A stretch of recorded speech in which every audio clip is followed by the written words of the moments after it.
Бях малкото момиче на мама и тати. Трябваше много бързо да порасна. Винаги съм разчитала на мама и на тати. Представях си го много по-леко в началото, отколкото де факто беше. Ти наистина трябва страшно бързо да пораснеш, да се стъпиш на краката, да започнеш да работиш и той живота тук просто те грабва. То е една въртележка. Здравейте и добре дошли в Beia Success in UK. Днес имам удоволствието да ви представя една невероятно вдъхновяваща жена. Здравей, Антоанета, и добре дошла. Здравей, Поли, много ти благодаря за поканата и това, че съм първия гост в твоето ново начинание, за което ти желая много успехи. Благодаря. Аз наистина много държах точно ти да си първата ми гостинка, поради ред причини. Основните причини са най-вече за това, че аз знам, че ти вдъхновяваш страшно много жени. Знам, че пътя, по който си минал, не е бил обсеян с цветя и рози, както се казва, а ти си имала своите препятствия, своите примеждия и своите хубави моменти. И точно за тях искам да поговорим днес. Но преди да почнем с всичко това, искам да ми кажеш, коя беше Антоанета в началото? Преди да дойдеш тук. Коя беше ти? Бях малкото момиче на мама и тати под техните криле. Бях малка. Просто бях наистина изключително малка, когато дойдох тук на 21 години. Тепърва в започването на съзнателните ми години и всичките отговорности, които почваме да имаме в тази възраст. Така че, да.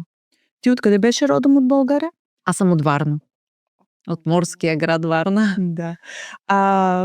Преди това в България работила ли си нещо? Какви са ти били като цяло представите за живота за напред?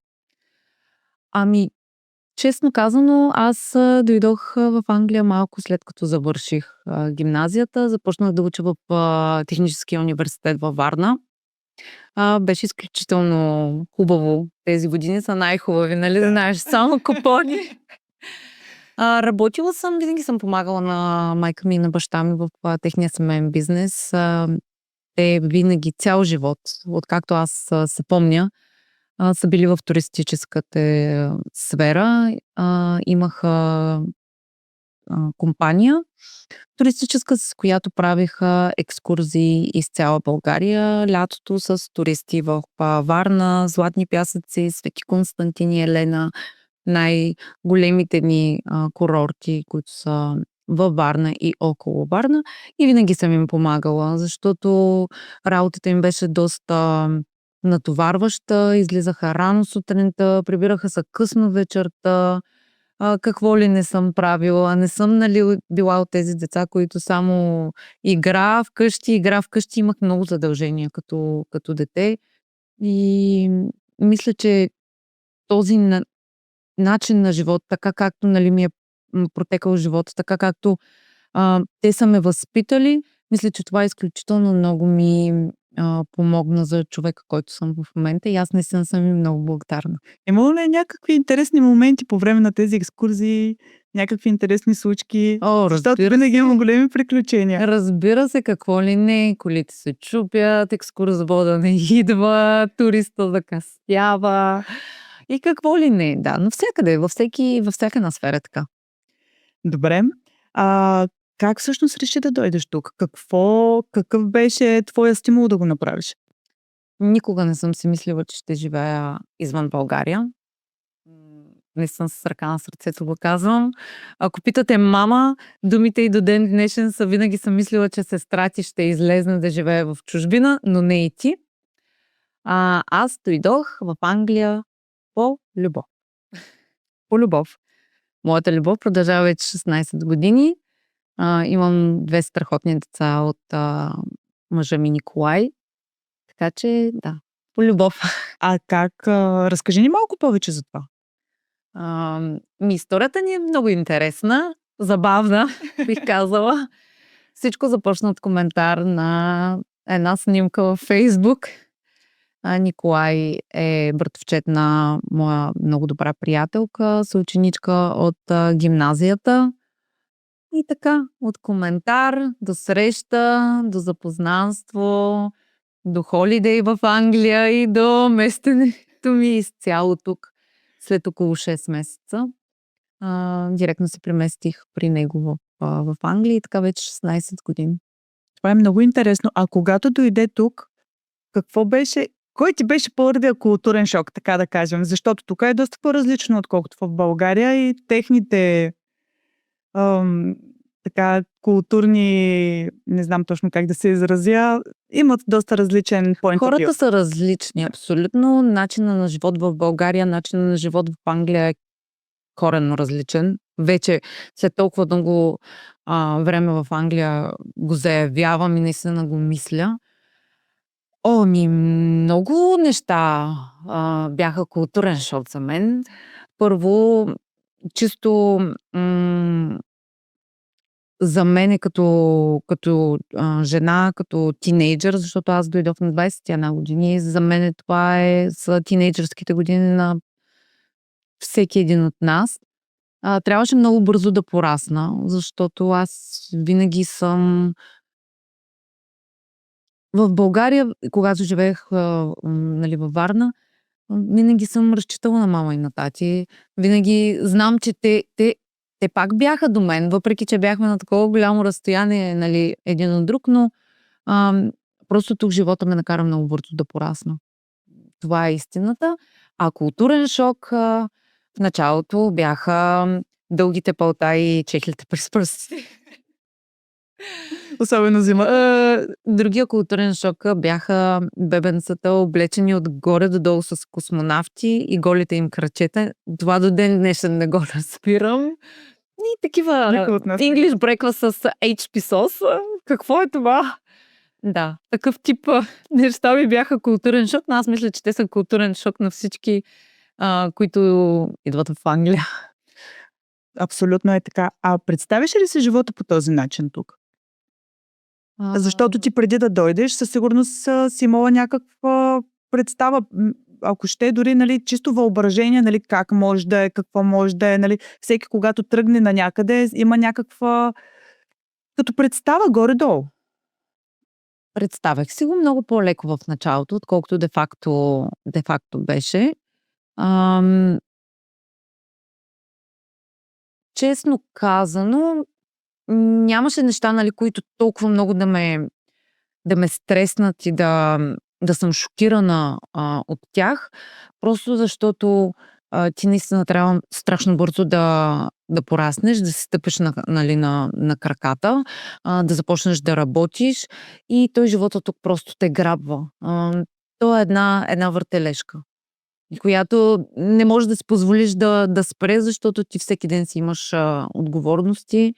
Знаеш, пътищата са изключително големи, широки тук, нали, транспорта, отделяш много време за транспорт и ти просто всичко ти е наредено. Искаш, не искаш, това е живота в UK. Много ми е интересно психически как се чувстваше, защото за момиче на такава крехка възраст, нали, 21, за някой мога да кажа, че не е, но бихме казали, че това е всъщност периода на всеки един човек в живота, в който той всъщност преоткрива много неща, включително и себе си. И когато смяната е толкова голяма, смятам, че чисто психически е имало доста приключения. Да, така е. Беше ми тежко. Не мога, нали, да го отрека. Почти всеки ден си поплаквах, преди работа, след работа.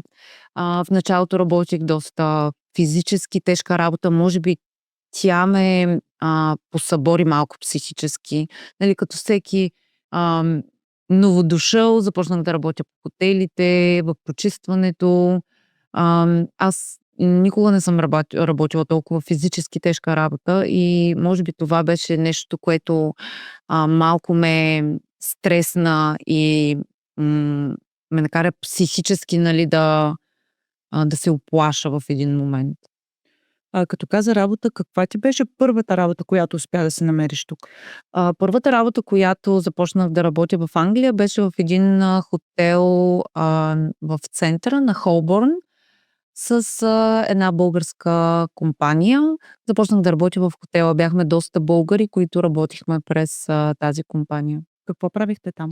Аз работих като камериерка.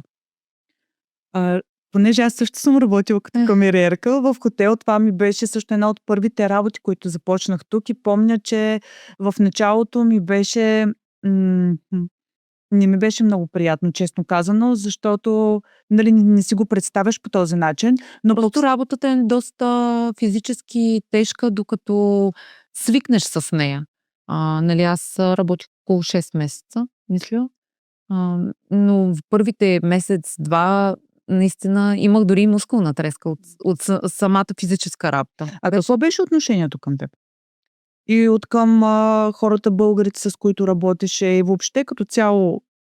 Аз не получих в хотела никакво лошо отношение от хората, работещите там.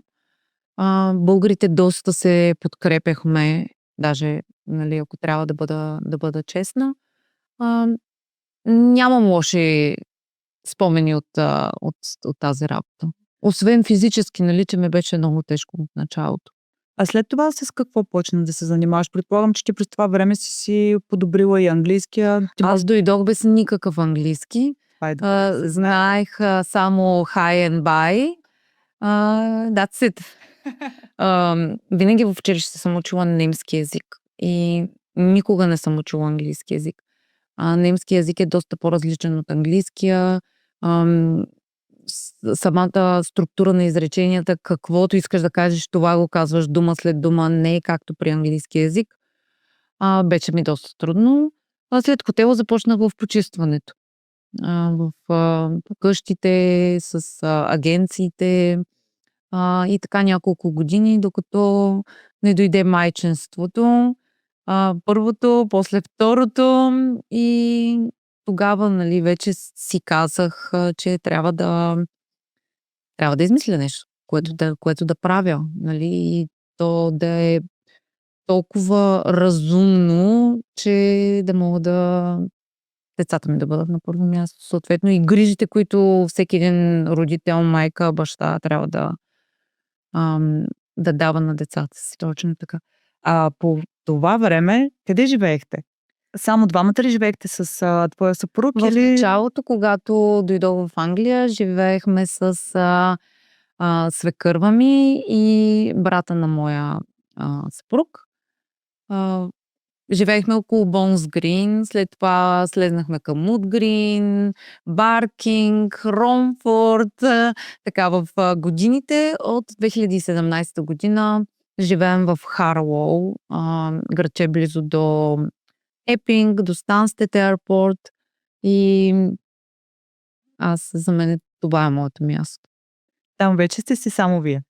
Там сме си само ние, да. Значи ти не си имала късмета да се сблъска с шерхаусовете, с многото хора вътре? Била съм в шерхаус, но в едната къща беше наистина къщата на ужасите за няколко месеца. След това живеехме с едни наши познати, приятели. Там беше супер. След това се събрахме отново да живеем с свекърва ми и с брата на моя съпруг. Тогава се появи и Майкъл, първото ни детенце, и след това вече се отделихме. Поехме си ние като семейство, започнахме да си живеем сами. Това е много хубаво. По време на майчинството всъщност какво се промени при теб? Много неща. Абсолютно. Майчинството направо те завъртане на 360 градуса на много. Много неща се промениха. Аз винаги съм била отговорен човек. Винаги каквото реша, че трябва да направя, го правя, без значение на каква цена и колко труд трябва да положа. Майчинството пак те кара да пораснеш. Много повече изведнъж. Отговорността става страшно голяма. Не само, нали, да го изгледаш, а и да го възпиташ. Да дадеш възпитание на децата, според мен е може би отговорност номер 1, която има всяка една жена. Точно така. На колко години беше, когато беше първото майчинство? Първото майчинство бях на 24-25 години. А тогава имаш ли приятели покрай теб? Имаш ли хора, с които можеш да споделяш ежедневието, защото майчинството в повечето случаи, ако нямаш възможност да работиш, защото разбираш, всяко майчинство е различно, някои майчинства наистина не позволяват чисто физически да извършваш нещо друго. Имате ли хора, с които успяваш да споделяш ежедневието? Защото знаеш, тук социалния живот е много по-различно, отколкото в България. Аз работих, мисля, че до 5-6 месец с Майкъл. След това приключих. Ами в началото беше малко трудничко за мен, нали. Аз не съм от тези майки, нали, които ще си седат, не съм била, нали, от тези майки, които си седат в къщи, не излизат с децата си.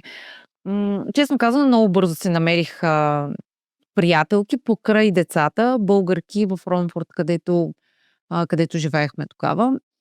Бяхме по цял ден по парковете с децата на шопинги. Беше наистина хубав период от майчинството. Не мога да кажа, че съм била от тези майки, които не съм имала с кой да излизам. Напротив, ние бяхме от сутрин до вечер на някъде около, нали, съответно ерията, в която сме живяли тогава. Беше хубаво. Децата играеха постоянно. Да. Разкажи ми малко повече за майчинството тук. Ти си имала наистина късмета да имаш хора покрай теб, но факт е, че социалният живот тук, особено по време на майчинство, е доста труден, особено за които са, да кажем, новодошли. Как се справяш и ти с задачите, които имаш? По кое време на бременността всъщност ти спря работа? Аз спрях да работя, може би около 5-6 месец от бременността. Малко преди да родя, мама дойде да ми бъде опора. Моята свекърва също беше с нас, така че откъм гледна точка на новородено първо бебе и помощ имах много голяма в техните очи. Моята свекърва живее тук в Лондон. Тя е винаги на среща, когато ние имаме нужда от помощ, за което много й благодарим. Така че, не знам, винаги съм успявала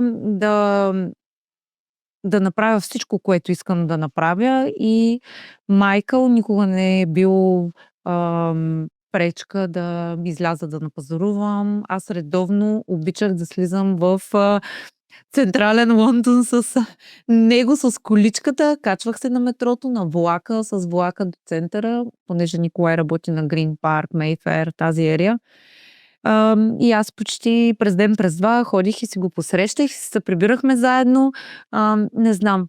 Знам, че има майки, на които това им е много голям проблем. Не излизат с децата си, не излизат да пазаруват, не могат.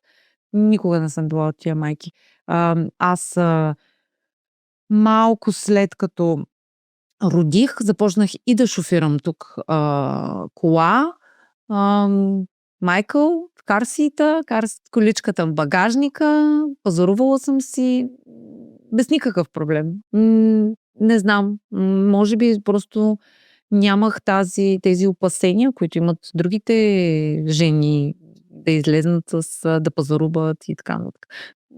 Винаги съм се оправила. Ако можем да дадем един съвет на бъдещи майки или на тези, които в момента са в позицията на това да нямат възможността да имат толкова социален живот или да имат тази мобилност, примерно, която си имала ти, какво би ги посъветвала? Каквото реша, че трябва да направя, го правя, без значение на каква цена и колко труд трябва да положа. Майчинството пак те кара да пораснеш много повече изведнъж. Отговорността става страшно голяма. Честно казано, много бързо си намерих приятелки покрай децата. Всичко трябва да си е паралелно. Да си гледаме децата и да си вършим задължения, защото това ни кара да бъдем живи по някакъв начин. Аз лично бих ги посъветвала да опитат по никакъв начин да не променят начина си на живот заради появата на малкото прекрасно човече, което е дошло. Всичко трябва да си е паралелно. да си гледаме децата и да си вършим задълженията, защото това ни кара да бъдем живи по някакъв начин. Да, това е всъщност доста добър съвет. Искам да те попитам и нещо друго. Когато всъщност ти знаела ли си винаги, че искаш да имаш собствен бизнес? Това ми е... Защото има някои хора, които от самото начало знаят, особено след като мине периода, в който работят за други хора, много често има една такава един вътрешен глас, който ти казва, че това не е твоето. Може би е нещо друго. Имала ли си ти така идеята, че искаш да създадеш собствен бизнес? Ами, честно казано, аз така съм израснала. Примера, който имам от моите родители е те да имат собствен бизнес. Аз никога не съм виждала баща ми да работи за някого и да има шеф, както се казва. Като малка, разбира се, не съм си го мислила, но когато дойдох тук в Англия, понеже доста пътувах, нали, съответно с почистването и компаниите, в които работех, виждах доста салони по улицата, нали, докато вървях, докато пътувах с автобусите. И минавало ми е през главата, колко хубаво ще бъде, ако си имам и аз един бюти салон. Защо не? Тогава забременях де-факто с Майкъл. Винаги съм искала да се занимавам с ногти и такъв тип процедури. Изкарах обучение за мен самата, защото тук никъде не намерих местенцето, което да ме накара да се чувствам добре, когато изляза от бюти салона. Затова започнах да си правя сама моя маникюр и педикюр вкъщи. Тогава още повече почнаха да ми минават такива мисли през главата. Честно казано, 2014 година се роди Майкъл. Месеците, докато си бях вкъщи, излизах с приятелки, нали, съответно, ми е минавало през главата да се занимавам с микроблейдинг. Той въобще не беше популар тогава, честно казано. Но някак си появата на Майкъл ме отмести от тази... То е просто наистина хрумване. Дори идея не би го казала. Така че всичко дойде на малко по-късен етап.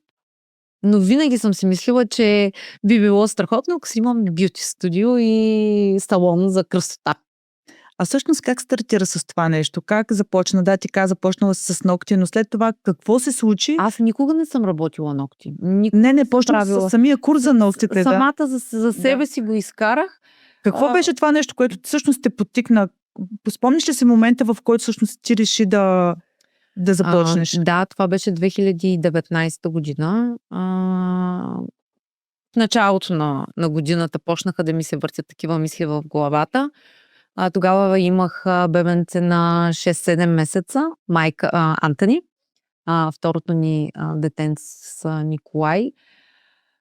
Просто живота на майка не ми е дошъл никога в повече. Не искам да се разбира, нали, по този начин, но аз съм била човек, който винаги се е занимавал с нещо. Винаги съм била супер дейна. Никога не съм си оставала вкъщи да изчистя, да наготвя. Излизала съм с децата, забавлявали сме се страшно много, но исках да си имам някакси моята ниша. Да правя нещо, което е различно от всичките ми неща ежедневно, които правех. Съпруга ми работи в центъра, Мейфер. Ще изляза с колегите за една биричка, нали, след работа. И така, нали, с годините, аз разбира се, нямам нищо против. И никога съм нямала нищо против. Той не е и прекалявал, де-факто. Но в един момент си казах, дори на него му казах, искам и аз да звъна и да ти кажа, искам да изляза с моите колежки и да пием по едно просеко, защо не, след работа. Искам да имам моя път, както ти имаш твоя път, нали? Ти си баща, съпруг, гледаш ни, нали, аз съм майка, съпруга, но искам и аз да имам работа, както имаш ти работа. Никога не е било заради финансовата гледна точка, защото на мен никога нищо не ми е липсвало благодарение на него, а просто чисто ментално. И така, направих моите устни при България, при вече моя колежка. А, Нейната процедура ме активира, ако мога така да го кажа. Разкажи малко повече за това нещо. Всъщност ти си направила перманентен грим на устните. Аз си направих пигментация. перманентен грим на устните в Варна при моя колежка. Не знам, някакси социалните мрежи, особено Инстаграм, започнаха само такива неща да ми излизат. Вежди, устни, очна линия, така най-много устни, защото може би аз това бях направила. И просто в един момент си казах, много ми харесва. Харесва ми резултата, много е нежен, много е натурален. Защо да не го работя и аз? И после почнах да мисля малко по-задълбочено в тези неща, защото на първо място, както знаеш, ние сме майки и децата винаги са на първо четене. Тук в Англия е доста трудно. Моята свекърва е в Англия, но тя е на 70 мили в посока. Аз не мога да извън и да й кажа, майка с температура, отиди да го вземеш от детската градина. Тук за мен винаги единия родител е пропър родител, а другия родител е човека, който ходи на работа и изкарва доходите за семейството.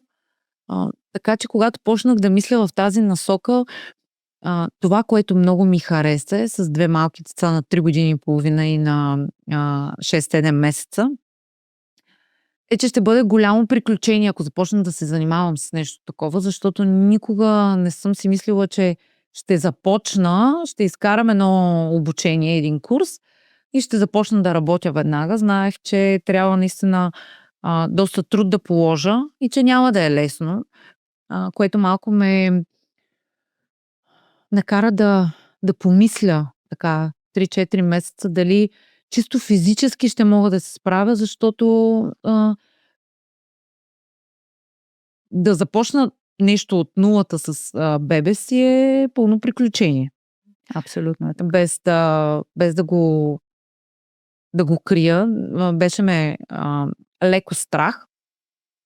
Но винаги знаех, че ще се справя, защото аз съм просто такъв човек. Започна ли нещо, ще го довърша, може да не го продължа заради стечение на обстоятелствата, но знам, че ще го завърша и Ще го докараш до края. ще го докарам до края, да. Но това, което най-много ме подтикна да го направя, беше това, че мога сама да определям работното си време. Днеска работя, утре не работя, защото Майкъл е вкъщи, е болен с температура.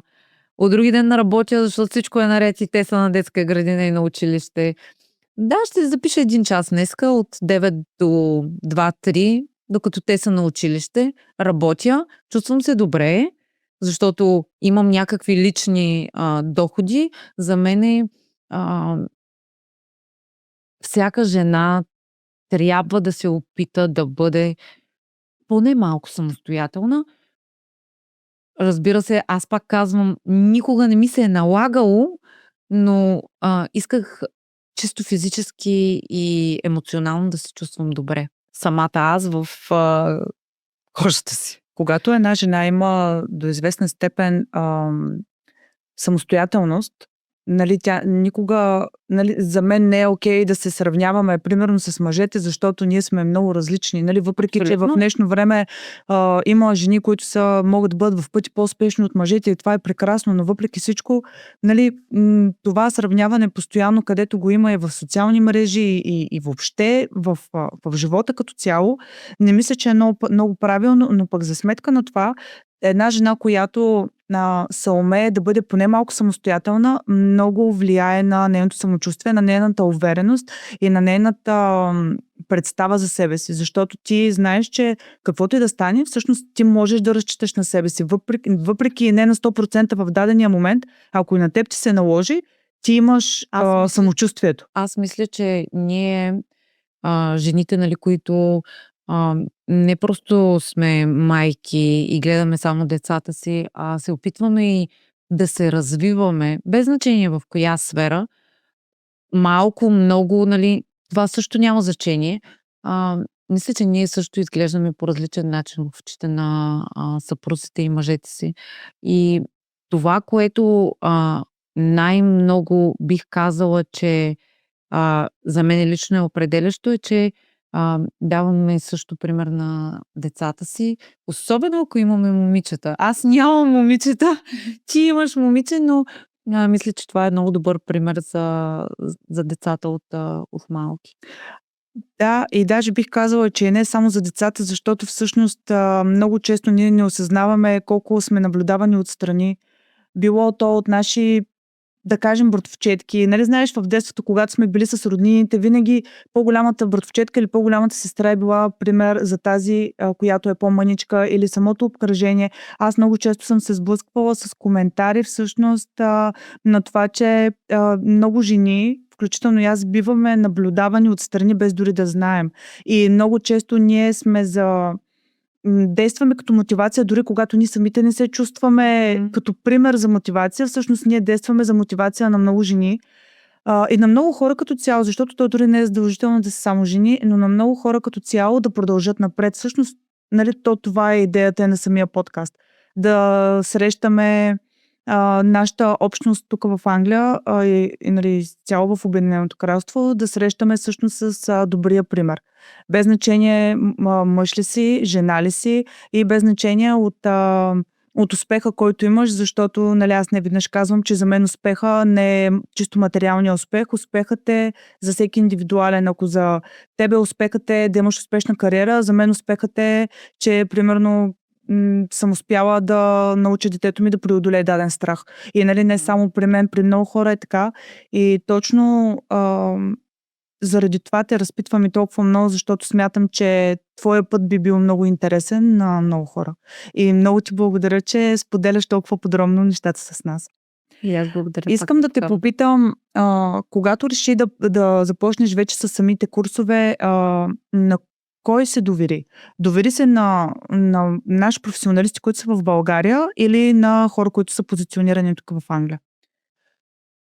Аз лично разпитах доста за този тип процедури моята колежка от България, която де-факто ми направи устните.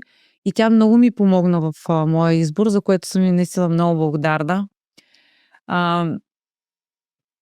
Аз се доверих на преподавател тук в Англия, базиран в Англия, защото живота в България и живота в Англия е изключително различен в всяко едно отношение. Затова се доверих на преподавател в Англия. Българка или не?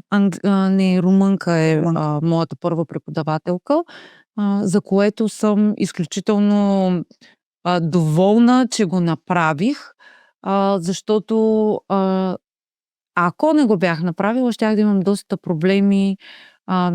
Разбира се, те са решими, няма проблем, който да не е решим, но щеше да ми отнеме още повече време, за да започна да работя, заради регулациите, които са тук в UK, които са коренно различни от България. Да. Защото аз знам, че ти постоянно си на някакви обучения, постоянно си на някъде, и наистина ми беше много интересно да разбера дали всъщност ти си се доверила първо на българка или всъщност на някой друг, който ти си направила всъщност правилния избор, защото регулациите тук са много важни. Аз нямам преподавател българин. Поне хайде да помисля малко, но не, нямам. Моите обучения са били винаги с чужденци, украинки, рускини, полякини, англичанки. Не, англичанки мисля, че съм имала. Но не, английско говорящи. Добре, а когато вече изкара самите курсове, как започна? Започна да си работиш вкъщи или почна да работиш с някой, за да можеш, нали, самото студио да ползваш? Как се случваха нещата с децата? Как въобще цялата логистика се случваше? Аз първо съм много благодарна на Николай, на мъжа ми, че застана до мен, защото начинанието ми беше леко Рисково. рисково от финансова гледна точка 100%, защото обученията бяха обучението ми беше около 2500 паунда. Мисля, че такава беше цената. Той ме подкрепи, за което съм му много благодарна. Започнах от вкъщи, защото тук в UK е изключително Специфично. специфично Да. по-скоро. Не трудно, трудно, специфично. специфично. Но това, което ми харесва тук много е, че имаме право да работим от вкъщи, защото всяко ново начинание то изисква време да бъде разгърнато и да се разлисти. Нали, никой не започва нещо с един куп клиенти или с един куп контакти, за да започнат да идват доходите. Нали. Всяко нещо в началото е трудно като ново начинание. Ние тук в UK имаме право да работим от вкъщи, което е страхотно. Разбира се, има правила, които трябва да се спазят. Те са изключително basic, такива основни, които не са неизпълними. Лесно изпълними са, да. Точно така и всеки може да започне да работи от вкъщи. Моето първо студио беше моята гостна в Харлоу, грачето, в което живеем. Гостната за мама, за тати, за моята свекърва беше преобразена в студио с кушетка, с легло, с троли. Всичко необходимо, за да започна да правя микроблейдинг и вежди. Да започнах от вкъщи. Помниш ли си първата клиентка? Как я намери? Кой ти беше всъщност първия клиент? Как изобщо стигна до нея? Обява ли пусна? Да, започнах както всички, с приятели, познати. Всяко начало според мен в сферата, в която аз работя, е точно така. Първата подкрепа, която имаме от близките ни хора, нали? Де факто те са нашите първи клиенти, модели. Съответно, да, спомням си, тя е моята маникюристка, за което съм много благодарна. Ти в крайна сметка се намери маникюристка след години. Да, аз си имам, нали, тя работи страхотно. Тя просто ме подкрепи, нали, защото и тя е в бюти сферата, знае колко е трудно, защото и тя тепърва започваше пък да се занимава, нали, с маникюр и педикюр. Така че да, тя беше, помня я много добре. А как се чувстваше тогава вече, понеже когато са близки познати, някак си усещането е едно, но когато ти дойде истински клиент, на който той ще ти плати за това, което правиш, тогава отговорността, понеже аз знам, че ти си много отговорен човек, самата отговорност как ти се... Как го усещаше? За двата случая отговорността е много голяма. Отговорността, нали, да направиш клиент и той да бъде доволен. Нали, клиент имам на предвид човек, който не познаваш, не е от обкръжението ти. Е голяма, разбира се. Аз единствената ми цел е всеки един клиент да излезне усмихнат и щастлив от моето студио. Но когато правиш познати приятели, мама, тати, теб, нали, да кажем, там отговорността също е доста голяма, нали, защото все пак ти си близък човек, нали. Винаги съм подхождала супер отговорно към всеки един клиент, индивидуално, разбира се, защото всички сме различни, всички имаме различни виждания за живота. В дадения случай за сферата, в която съм аз, перманентния грим. Но това, което мене ме ръководи като професионалист, вече и като преподавател, защото аз преподавам последните години, е крайният резултат да бъде изключително естествен. Тоест да те гледат и да кажат: вау, имаш нещо различно, Поли, но аз не мога да разбера какво е то, какво си правила, сподели. Това е крайният резултат, който аз гоня при всеки един клиент.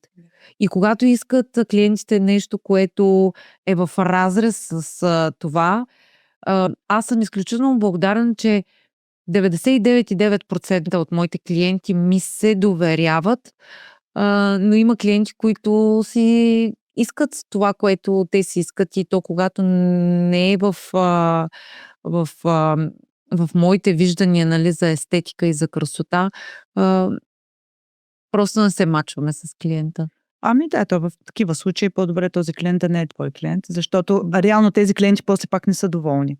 Нали, много често се Може би случва, да. че да, когато те всъщност не ти се Много са доверят, малко. да, разбира се. За тези години, в които работя това нещо, мисля, че може би само един клиент не съм направила. Което е...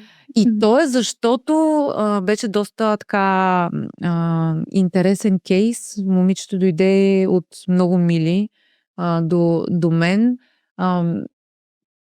Тя имаше стар перманентен грим, който колкото и странно да звучи, беше премахнала сама. Не знам как. Да, В смисъл, това беше няма следващия ми въпрос. Няма да изпадам в подробности, просто не е намерила човек там, който да й помогне. По-скоро в нея говореше страха. Аз знам какво ще стане накрая, знам какъв ще бъде крайният резултат.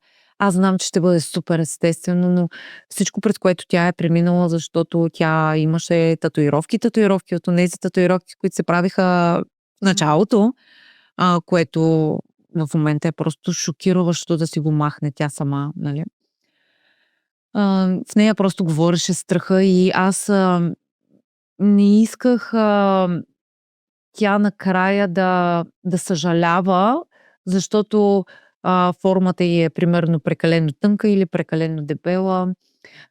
Аз не видях, че тя е на 100% сигурна, че иска да се направи Че тя е процедурата. Че Да, тя е че тя е готова. готова. Аз бях готова, разбира се, да я направя, но виждах несигурност от нейна страна. А когато си правиш нещо такова, такъв тип, нали, процедура, ти трябва да знаеш, че го искаш, нали, в крайна сметка. Знаеш ли другото, което е много важно? Ти като човек, който се занимава с такива хора, с такива процедури и който работи с хора, ти трябва да бъдеш до голяма степен и психолог. Абсолютно. Защото ти трябва да си абсолютно наясно какъв е мотива на този човек да дойде пред теб и да иска това, което иска. Защото Не всичко е на всяка цена. Точно така. Не всичко е на всяка цена, както и много пъти хората са чисто от емоционални подбуди. Някой път е въпрос на комплекс, друг път е въпрос на нещо друго.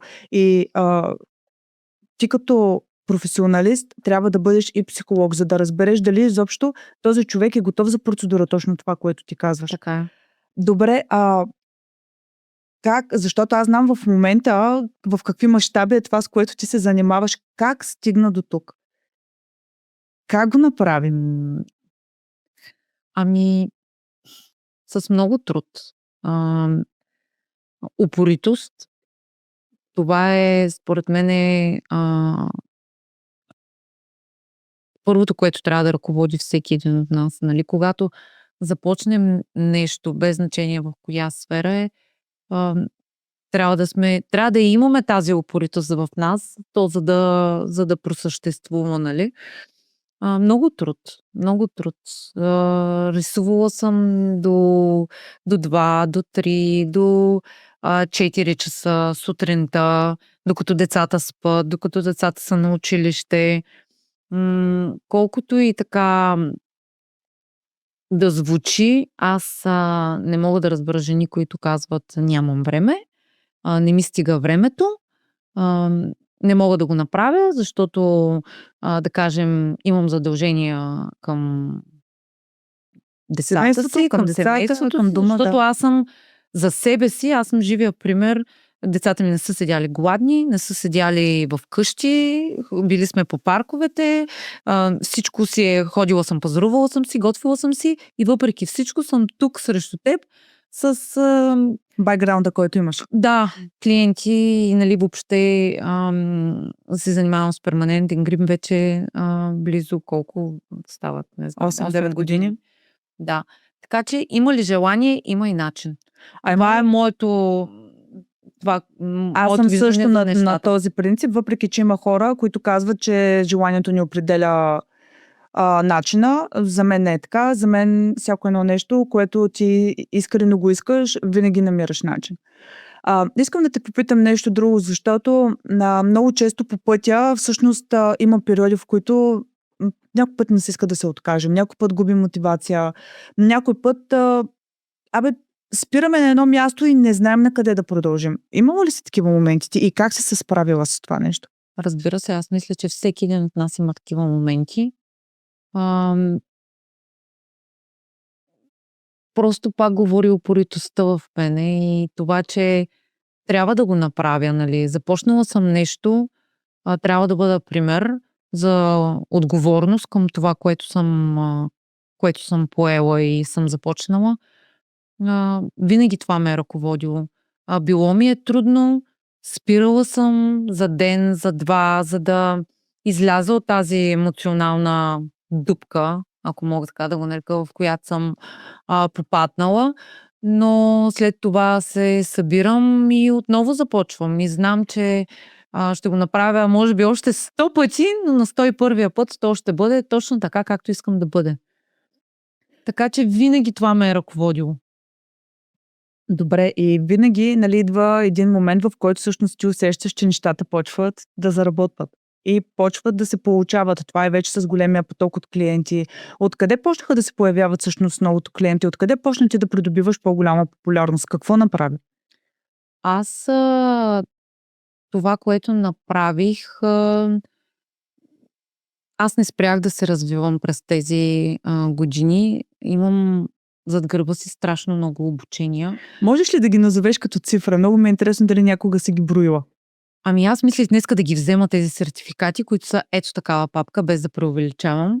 Ще ти изпратя снимка, можеш да я поснеш вътре да ги сглобиш. Аз имам, може би, ако трябва да говоря в цифри, може би 40-50 хиляди паунда съм вложила в ръцете си, за да мога да работя това, което работя, за да мога да предоставя на моите клиенти сервиса, който искам да им предоставя на изключително високо ниво, за да знам, че правя перманентен грим, който наистина се оценява и от, нали, мои колеги, а не просто една процедура. Наистина много знания. Всичко, което в годините, всяка една възможност, която мога да използвам, за да подобря моите знания, аз я правя и до ден днешен. Преди няколко месеца пак бях на мастер-клас, нали? Защото всеки път учим нещо различно, без значение колко си добър, колко години опит имаш. Индустрията, в която ние работим, се променя с секунди. Продуктите постоянно се променят и ние, ако не преминавам през такъв тип обучения, мастер-класове, конференции, за да научаваме нови неща, ние просто ще седим на едно място и няма да вървим напред и нагоре. Примерът, който имам от моите родители е те да имат собствен бизнес. Минавало ми е през главата колко ще бъде, ако си имам аз един бюти салон. Защо не? Винаги съм била супер дейна. Исках да си имам някакси моята ниша. Искам да имам моя път. Защо да не го работя и аз? За мен винаги единият родител е пропър родител, а другият родител е човека, който ходи на работа и изкарва доходите за семейството. Ще бъде голямо приключение, ако започнем да се занимавам с нещо. Знаех, че трябва наистина доста труд да положа и че няма да е лесно. Да започна нещо от нулата с бебе си е пълно приключение. Кажи ми малко повече за... Нали знаеш, живота в социалните мрежи е едно, живота в реалността е друго. И когато вече я има и работата, и общо взето хората си представят, че всичко при теб е вау. Че ти си постоянно по събития, постоянно по обучения, постоянно навсякъде, но всъщност нали, факт е, че е така. Но кажи ми всъщност какво ти костваше това нещо? Коства ми всекидневно изключително много време и труд. Честно казано, в социалните мрежи. моето виждане е, че трябва да показвам това, което съм. И не показвам нещо, което не е, защото много по-популър в момента да показваш един лъкшъри начин на живота, пък той въобще да не е така. Аз мисля, че хората много се измориха от това нещо и това вече не е толкова... Нали, все още има хора, които се впечатляват, но всъщност аз мисля, че Мен приоритетите е материалното доста... никога не ме е впечатлявало и аз просто не го и залагам в социалните мрежи. Аз съм това, което хората виждат в социалните мрежи с всичките ми недостатъци, бръчки и Бръчка, пъпка, косъм, всичко си имаме. Да. Добре, а как успя да изградиш доверието в Англия? Макар, че пред теб доверието е изградено, бих казала, в цяла Европа, включително в България, защото ти постоянно пътуваш, ти имаш клиенти навсякъде, ти не се Аз ограничаваш. работя и в България. Да, работя в България, във Варна. Работя и тук. Работя, нали, преподавам както в България, така и в Англия. Ами, не знам. Честно казано може би аз просто съм си такава. Аз няма да кажа нещо, което ти искаш да чуеш, а то да не е така. И може би това печели моите клиенти. Аз съм изключително откровенна с тях. Казвам им всичко за всяка една процедура. Какво да очакват, какво да не очакват. Защото сферата, в която аз работя, жените имат едно виждане за нещата. Примерно ще дам пример с веждите. Но дали кожата им е подходяща, дали структурата на косама, структурата на веждата е подходяща за този тип процедура. Дали това са две коренно различни неща. И когато обясниш подробно на клиента от А до Я всички плюсове и минуси, мисля, че с това печеля тяхното доверие, защото съм изключително откровенна с всеки един клиент. Ако трябва да говорим за бизнес решения, защото всъщност той бизнеса е низ от решения, които взимаш, според теб, кои ти бяха най-добрите бизнес решения, които взе и стигна до тук? Най-доброто ми бизнес решение беше, че послушах съпруга ми да се занимавам не с ногти, а с перманентен грим, защото той ми каза, че трябва да се занимавам с нещо друго, не с ногти. И аз съответно почнах да мисля в тази посока, направих си устните и казах, ето, измислих друго нещо, сега ще го кажа. И така. Това аз тук преди може би година и половина си направих един пост в моите социални мрежи, нали, Facebook и Instagram. Аз съм по-насочена там. Че всичко започна наистина на шега, че искам my way и този my way стана наистина моята кариера, моето... Аз не чувствам работата си като работа. Аз отивам в салона, случвало ми се да стоя имам клиенти, които идват от други градове и са доста, нали, мили, пътуват, съобразяват се с деца, трябва да се върнат по време на училище, нали, да ги вземат. Започвала съм да работя в 6 часа и съм приключила в 10. Колкото и налудничево да звучи. И за всичките тези часове работа аз си тръгвам окей, в смисъл, мога да продължа да работя. Когато работиш това, което искаш с желание, с хъс за развитие, когато го харесваш, когато влагаш цялата си душа, сърце, всичко в това, което правиш, ти не чувстваш работа. Аз работя хоби. Да. Хобито е нещо страхотно. Да, усещаш ли, че примерно самата работа и самата ти ангажираност, която имаш и постоянните пътувания, са те лишили от нещо? Разбира се, лишават ме от времето с децата, нали, с Николай. Той последните години е почти навсякъде с мен. Той почна да се работи с теб в един момент. Да, той много ми помага, за което мисля, че съм наистина lucky girl. Да, по-скоро ми се иска така понякога наистина да си остана вкъщи на дивана и да си пусна някой филм днеска и да гледам. Понякога тези неща не се случва, защото имаме ангажименти, но аз мисля, че във всяка една сфера е така. Не просто, нали, в моята, в която се занимавам. Да, съжалявам просто, че понякога работата има дни, в които доминира, защото поради ред причини и съответно има малко по-малко време за децата, нали, вкъщи, но те са вече големи, имат си техните дневни ангажименти, колкото и странно да звучи, те пак са деца. Така че, да, мисля, че намирам баланс. В много малки случаи ми се е случвало да се чувствам зле от това, че работата е доминирала пред децата. Може би не се броят и на петте ми пръста. Мислих да те попитам дали за теб е по-важно таланта или дисциплината.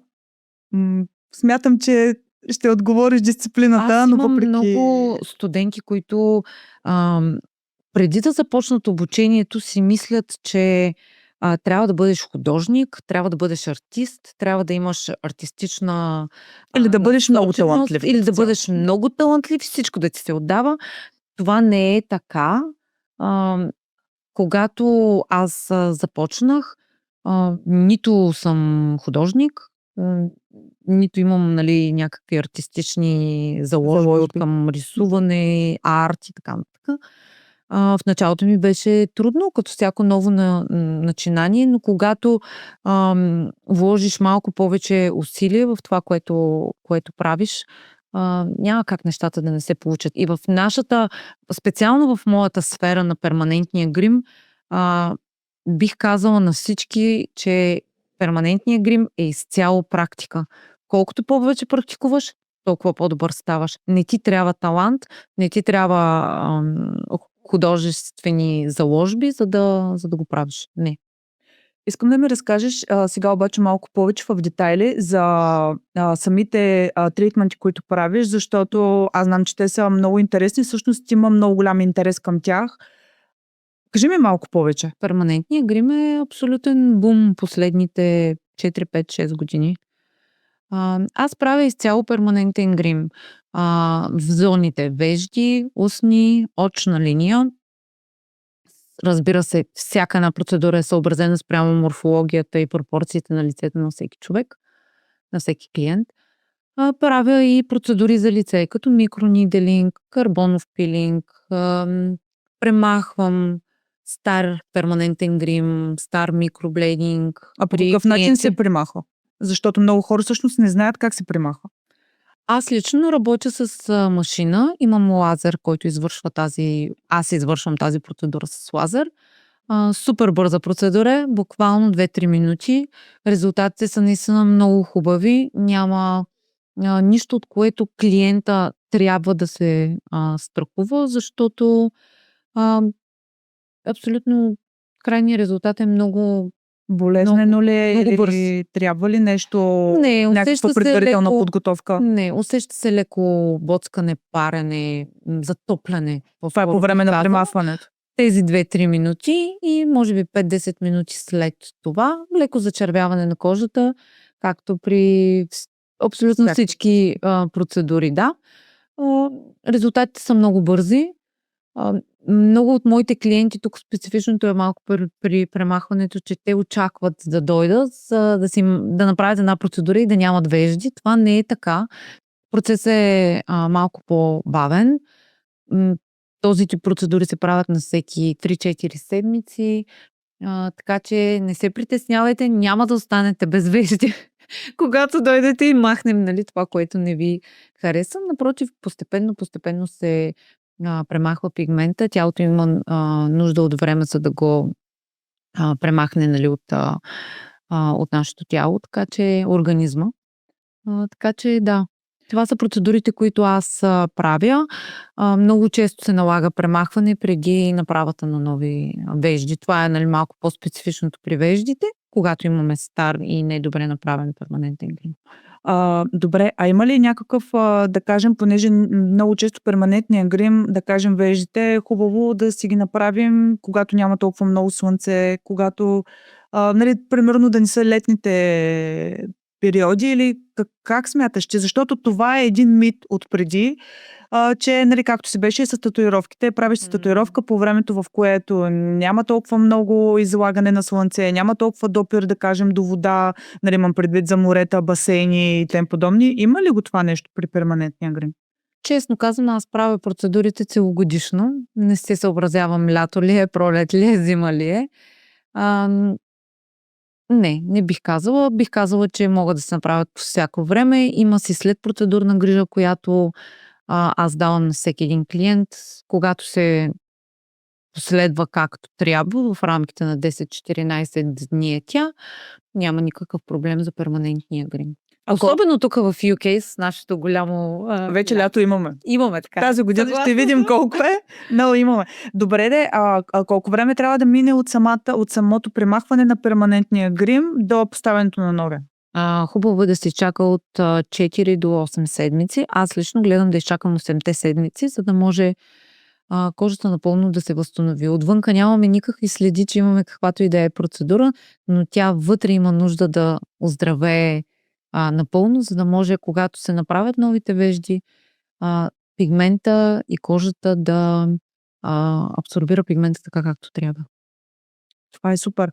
Добре, ние още преди, като по време на разговора, всъщност ти спомена, че ходиш на много обучения, обаче освен на тези обучения, всъщност ти се явяваше на доста, правилно ли е да кажа, конкурси? Да, аз за мен всеки един артист Или в нашата, даже.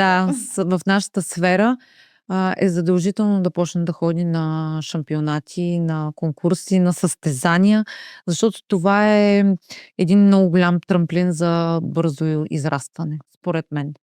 Ние всъщност там се запознахме с теб.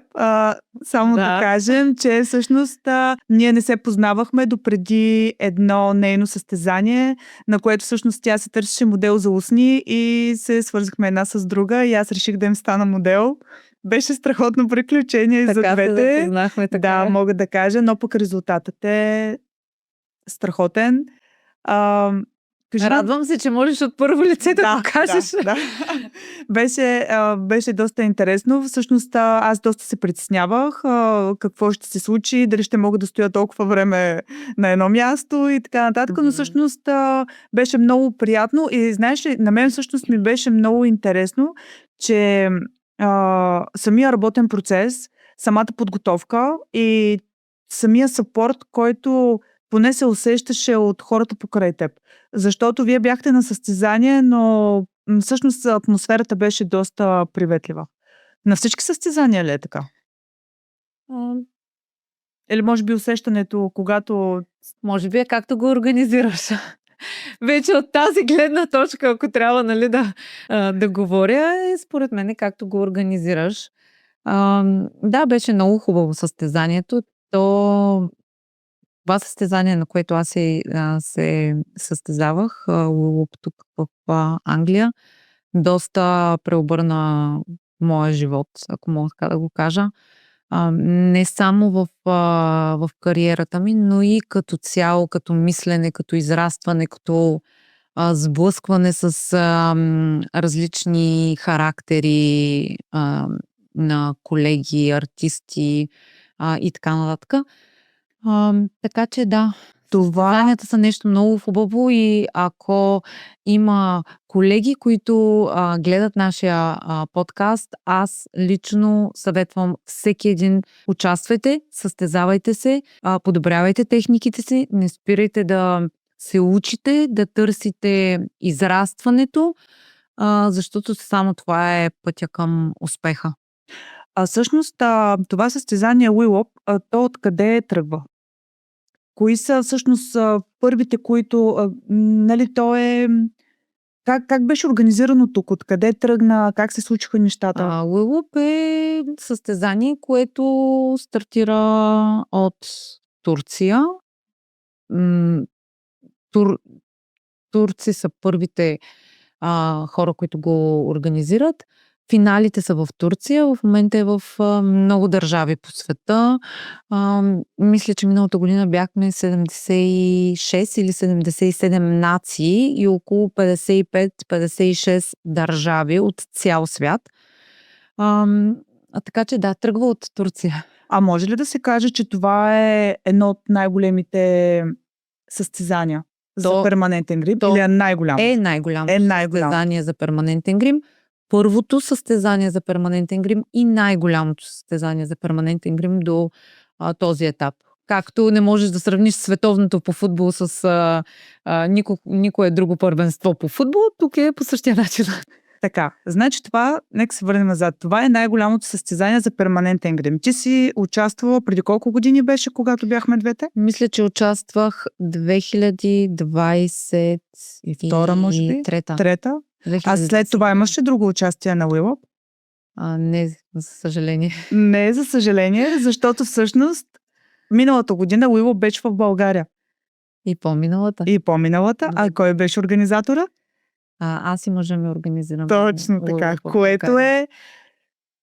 Чак настръхвам, честно ви казвам, защото аз помня, когато бях с нея, тя се яви като участник, като човек, който знаеше много добре какво прави със самата си работа, но всъщност тя толкова много се беше вдъхновила. Аз мисля, че още тогава ти казах, когато работих над тебе, ти казах, че имам такива намерения. Толкова много се беше вдъхновила в това нещо и толкова много... Това е... Тя мисля, че много правилно го свърза с световното по футбол, защото това е... Не само Олимпиада, световно става нещо, въпрос, че е наистина вау. И нали, ако се върнем назад, точно така, ако се върнем назад във времето, нали, как почваш, как се случват нещата и 2 години подред си организатор. Да, 2 години. Това е третата, която ще бъде тази. Да, 2 години подред. Всъщност ти, Николай, сте организатори на това нещо в България. Това е много. Това е наистина нещо страхотно. Шампионата не е просто поне моята гледна точка за шампионатите, не само нали, за Уилъп генерално, но като цяло шампионатите за мен не са просто отиваш и взимаш някакви медалчета. За да стигнеш до тези медали, ти влагаш много труд, упоритост, практика, за да отидеш и за да се представиш на изключително високо ниво, което аз гледам чисто като артист на тези шампионати, не като преподавател или като организатор в момента. Това страшно много ми помогна на мене лично в работата ми, в техниката ми, в вижданията ми за перманентен грим, във всичко, което видях и научих. И затова мисля, че не трябва да се гледа на шампионатите като аз не съм готов, още съм начинаещ, това не е за мен и всичките нали, тези подобни мисли. Напротив, артистите трябва да се състезават без значение дали е Уилъп или някое друго състезание.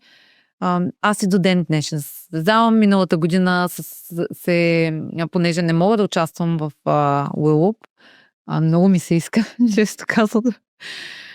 Като организатор всъщност нямаш право. Не, нямам право, но съм сигурна, че някой ден отново ще се върна към състезанията, защото това е просто една друга емоция, която всеки един от нас трябва да изпита. Когато я изпиташ веднъж, ти не искаш да спираш да я изпитваш всеки ден и всеки път.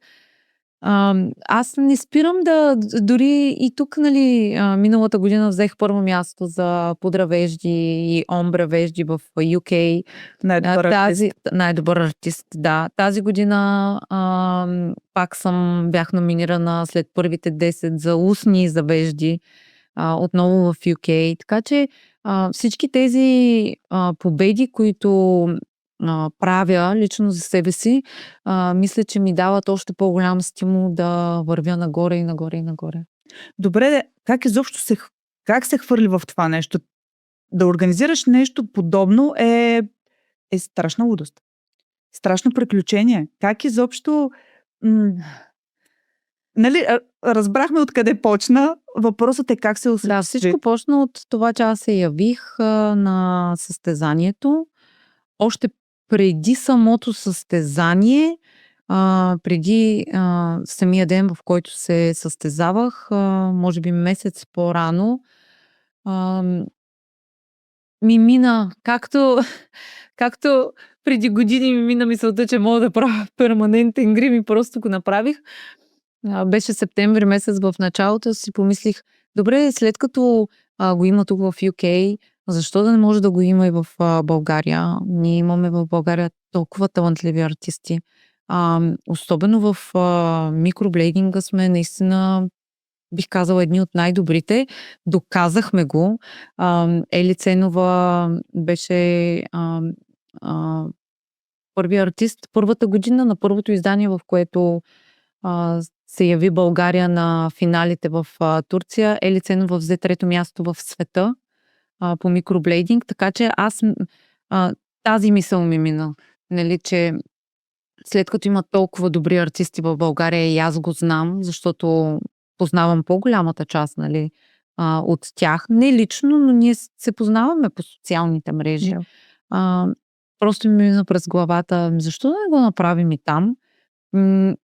Не съм си мислила, че е толкова трудоемко, като може би всяка жена. Със сигурност. Но за това пък имаме един господин до мене, който гледа реално на Николай, как нещата. реагира на това нещо?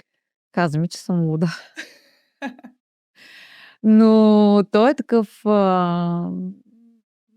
като мен малко, нали знаеш, че В боя. да. И накрая стана така, че той ми каза, аз ще го направя и ще ти помогна.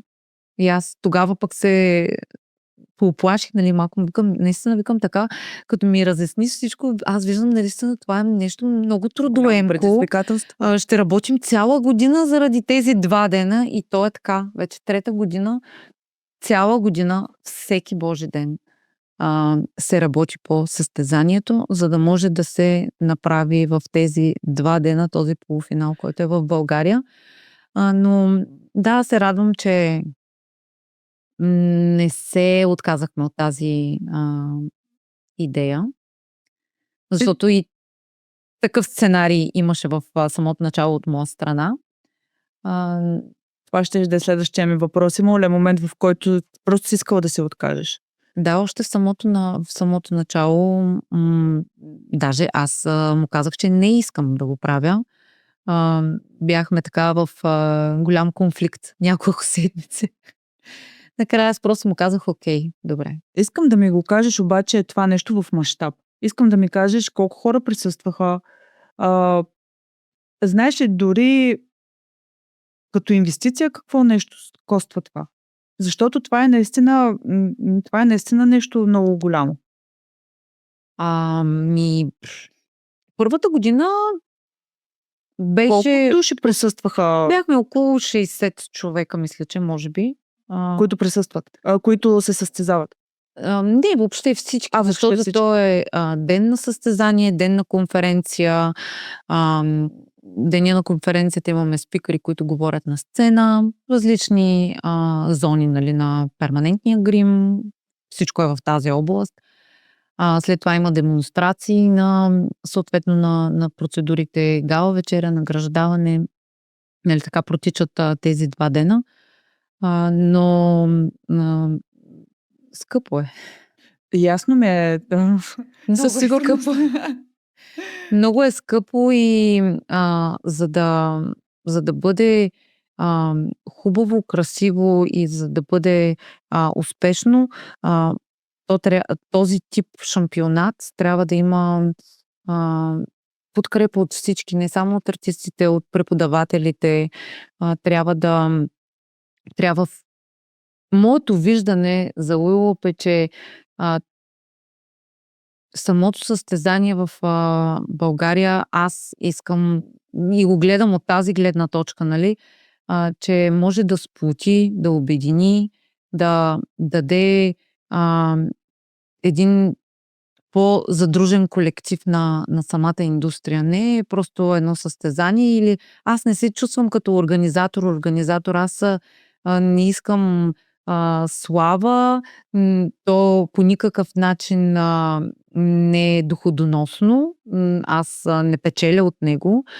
По-скоро исках първото състезание да бъде като обединяване И всъщност е много хубаво, че си решила да го направиш в България, защото нали, това, че ние живеем тук, не означава, че сме загърбили България или че по някакъв начин нали, ние сме против това нещо, ние просто Не, аз сме се развивам в дошли... България, аз Абсолютно, не да. знам живота как ще ме Никой не завърти знае. и Аз какво смятам, ще че решим. повечето от нас, да, всеки един момент Така в че бъдеще биха България е добрали в нашата България. Абсолютно е родна така. страна и каквото и да правим, според мен, винаги всичко ще ни дърпа. Едно, че винаги всичко ни дърпа, друго, че аз смятам, че каквото и да правим, винаги едно, че носталгията си остава, друго, че някак си винаги това, което се прави до известна степен е пак с някакъв мисъл за България. Нали, някой път осъзнато, някой път нали, неосъзнато, но тя винаги съществува. Добре, а примерно една жена, която се занимава в момента с перманентен грим, иска да се запише на Will Up, какво трябва да направи? Или без значение на каквото и да е друго състезание, но нали, в случая нека говорим за Will Up. Трябва да се свържи с нас, съответно, за да й предоставим всички условия, за които тя трябва да знае. Съответно, да вложим много труд, упоритост, да се подготви за състезанието, за да може да покаже най-доброто от себе си. Да, това е супер. Понеже вече сме към своя край, искам да ти задам няколко въпроса, защото смятам, че всеки един би си взел някаква информация и като цяло някаква полза от тях.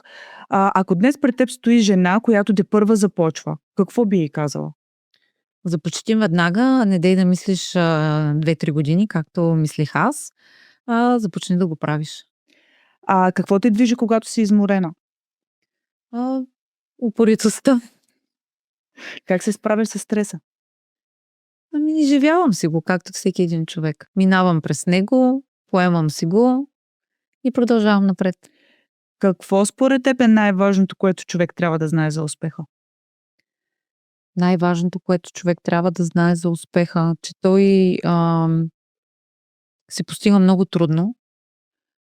За всеки един успял човек в сферата, в която се занимава, според мен, всеки е вложил много труд за да стане успешен. Много бързо можеш да го загубиш, предполагам. Не съм минавала през това, не искам и да минавам, но успеха идва и си тръгва и това, ако си тръгне, не трябва да ни спира отново да го намерим. Така че успеха е нещо, което според мен ръководи много хора. Какво научи за себе си през годините? Че няма нещо, с което да се захвана и да не го направя. Каквото и да ми коства. Ако, примерно, сега ако ти се наложи да започнеш от нулата, какво би направила? Би ли тръгнала пак по същия път? Да, ако започна отново от нулата, бих минала през абсолютно всичко отново. Може би ще се опитам да забързам малко повече процеса. Това е супер. Най-голям страх? От паяц. Страх от загуба. Не, страх от загуба към семейството. По-скоро да не ни се случи нещо лошо. Нямам страх. Коя ти е най-голямата сила според теб? Упоритостта. И един урок, който си взел от Англия? В Англия си взех много уроци. Урок, който си взех от Англия. Но честно казвам, не мога да се сетя нещо, нали, конкретно. По-скоро, че пораснах толкова бързо, може би, ако това е урок някакъв. Може би трябваше малко по-бавничко да си ги живея тия тинейджърски години. Това е било това. Англия ме учи всеки ден на някакъв урок. Аз харесвам живота си тук. Харесвам и България. Но да, уроци учим всеки ден. Така е. Иначе няма как да израснем, ако не учим уроци. Така че аз се радвам, че уча уроци всеки ден. Да, всъщност, знаеш ли, че преди 2 дни бях на да кажем, на един вид конференция, Имаше една жена, може би беше около 60 годишна и тя каза така: когато дойде една трудност, аз всъщност почвам да се радвам, защото знам, че тази трудност ще ме Ще доведе научи. до много добри резултати. И дори в очите на хората да изглеждам налудничева, аз знам в опита, който имам с годините, че всъщност трудностите, които идват, те са за да ни научат на нещо и ние днес трябва да си отворим очите и да си научим уроците, защото много често една и съща трудност се преповтаря, докато ти не се научиш урока. Това, което научих от Англия сега, нали, като почнахме да говорим малко по-задълбочено, е може би да не бъда толкова доверчива. Това е урока, който се научих от живота тук. Защото аз съм много доверчив човек. А, и така, доста съм си патила от това. Така е, аз мисля, че всички се учим на това нещо. Някой, даже не някой, бих казал, че може би всички по трудния начин, но пък това си е пак част от пътя, който ни трябва да се извървим. Аз искам много да ти благодаря за хубавия откровен разговор, благодаря за споделените уроци, благодаря ти като цяло за откровеността. Искам да кажа на всички, които ни слушат, че ако този подкаст е докоснал някой от вас или ако смятате, че той би помогнал на някой да продължи по пътя, по който е поел или да поеме по нов път, споделете го, абонирайте се за нас, защото най-силните хора имат най-силните истории и всяка една история има своя смисъл и своя път да бъде чута и то през нас. Благодаря ви.